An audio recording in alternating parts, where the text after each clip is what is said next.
Pag-usapan natin kung ano yung mga common issues ng GSX 150.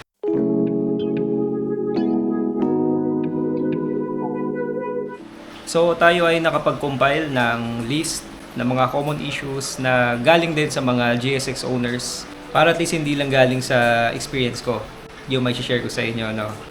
First issue, number 1 is yung seat comfort. So yung upuan talaga niya guys ay matigas, very firm siya. Ayaw makita niyo pag pinisil natin siya ay very firm siya at madiin talaga. Kailangan madiin mo siyang pisilin.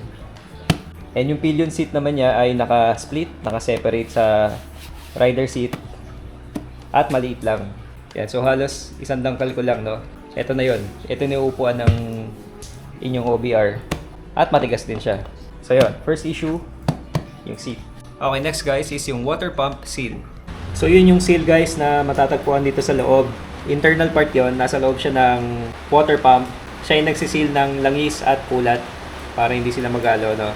So yun, isang common issue rin siya na namamaga yung seal. Tinutulak niya palabas yung water pump, no? Eventually ay maririnig mo siya na humuhuni na dito since tumatama na siya dito sa kanyang shell sa cover. So yun, water pump oil seal. Pasensya na kung medyo maingay guys sa umuulan dito sa amin ngayon. So yun, next issue tayo. Okay, so ang next issue guys is yung rear suspension linkage. So andito ang ating rear suspension guys. Ayan siya. And ito ang kanyang mga linkage. Personally guys ay hindi pa ako naka-experience ng issue dito sa GSX ko regarding sa kanyang rear suspension linkage. Pero again, itong mga sinashare ko sa inyo is hindi lang galing sa akin. Ito rin yung mga experience ng mga ka-GSX natin na riders, no? At yung iba pa nga ay mas matagal pang nag-own ng unit kaysa sa akin. So may mga first gen models at mga mas gamit na bike, no? Mga pang daily nila, pang trabaho, pang service. And yun nga, no, na-share nila na itong ating rear linkage ay nagkakaroon din, no, ng issue. Yan, so most likely nagiging stock up yung mga stick bearing sa loob na nagkakos ng damage or ng alog. And marami ding factors, no, kung bakit ito nagkakaroon ng issue, kung bakit bumibigay. Number 1 siguro is yung mga kalsada na nadadaanan natin, yung mga lubak. Possible din na wear and tear, yung katagalan sa edad, and also yung pag-maintenance natin. Okay, next issue naman guys is yung mga bolts na nagiging stock up. So yung isang common guys na bolt na nagiging stock up ay ito, yung engine mount dito sa may malapit sa head, at pati na rin ang bolt ng ating exhaust. And ito daw yung pinaka-common guys na nagiging issue. Pero so far ako in my experience, hindi pa naman ako napuputulan ng bolt. Specifically dun sa exhaust, dito sa may tambucho. Ito guys, ayan yung dalawang bolt na yan, kabilaan. At yan, pati ito. Ito yung other side na engine bolt, engine mount. So yan, yun lang yung mga ingatan nyo guys, yung mga bolts na yan. Not sure lang kung saan pa yung iba na common na bumibigay. Pero from what I hear, ito nga.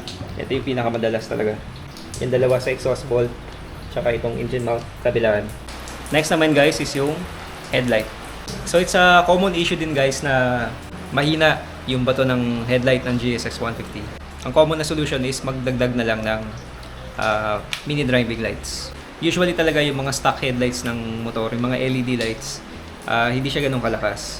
So hindi lang naman siya dito sa GSX parang na-consider na issue, no? Kahit sa ibang brands, sa Yamaha, Honda. Pero yun nga, issue rin siya dito.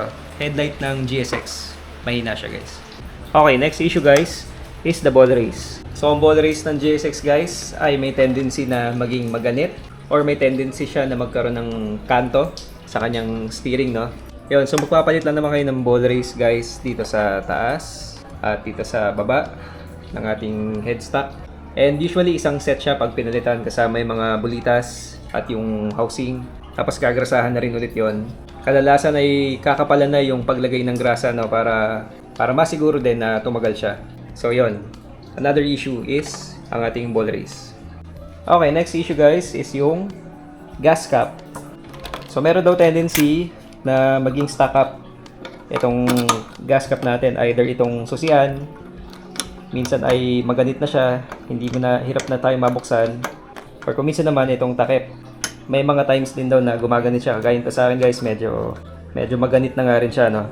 Yan yung pivot niya dito sa loob. So yun, isa rin to sa mga item na dapat ma-check natin. Siguro mas magiging common ang issue na to kung ang motor mo ay nababasa or hindi siya nagagaray sa bubong, no? Talagang rain or shine, naka-expose siya. So yun, baka mas tumaas ang chances na maging issue nga talaga to. Yan, so gas cap, may tendency mag-stock up. Okay, next naman guys, next issue is yung brake master. Specifically, itong front guys. So meron na rin akong video guys tungkol dito sa brake master natin since bumigay na to. Itong yung piston ko dito sa aking front brake. And yun nga, yun ang issue nitong stock na master ng GSX guys. Nagkakaroon siya ng tagas dito sa may dito sa may area ng piston. And also, pati dito guys sa kanyang sight glass. Ayan, kung mapansin niyo sa akin guys, may bilog na puti, no? So meron lang tayong remedyong ginawa dyan. And shoutout pala sa iyo, Brother Yongpal, sa pagturo sa akin ng remedyo na to, no? Maraming salamat. So, yun nga, ito yung mga common na issue dito sa brake master, specifically sa front. Again, yung sight glass, nagkakalik dyan, at dito sa brake master piston, dito sa loob. Sa rear brake master naman guys, so far ay, ako personally, wala pa akong na-experience na issue dito. And wala rin naman na-mention yung mga iba nating ka-GSX, no? Pero let me know lang din guys, if may naka-experience na rin sa inyo na bumigay ang rear brake master. Okay, next issue guys is yung aftermarket parts availability. So this is not really an issue with the motorcycle, hindi siya issue ng motor.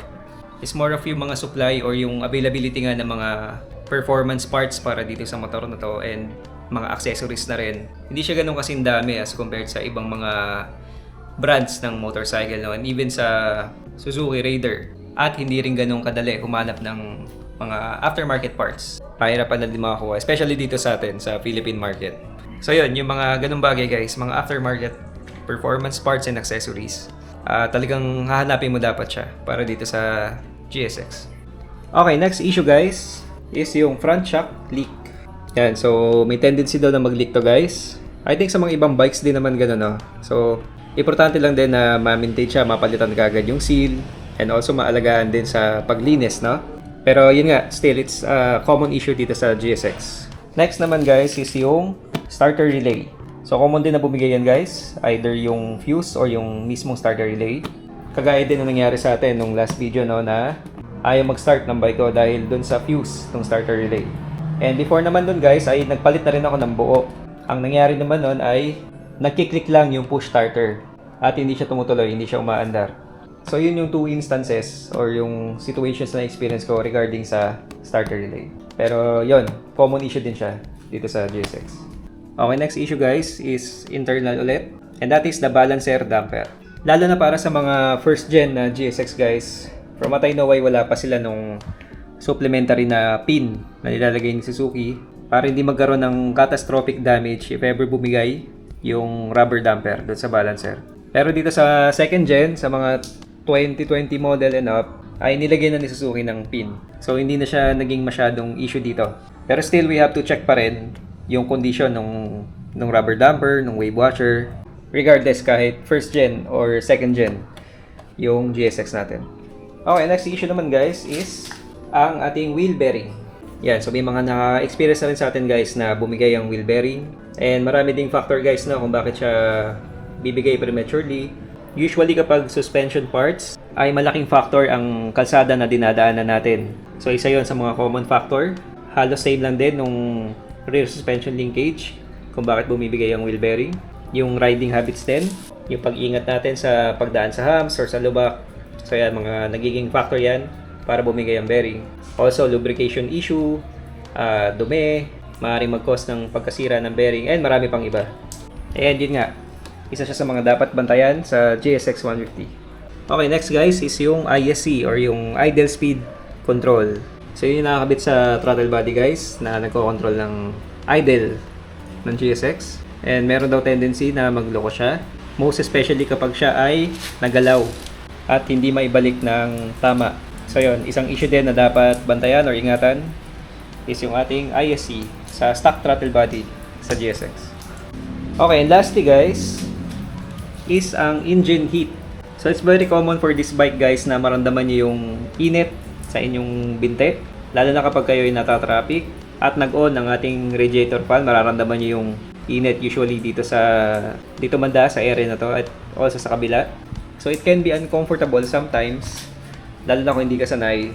medyo uncomfortable din siya, no? Since yun nga, marami naman may init dito. Yung buga ng init ng makina. So yun, that's also one issue na kinonsider ng mga ka-GSX natin.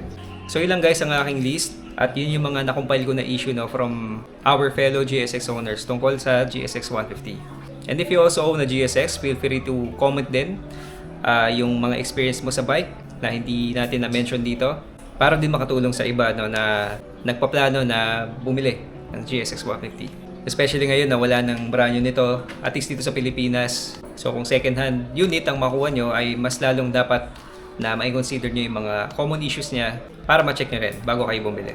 So that's all. I hope nakatulong. Thank you and God bless. Bye-bye.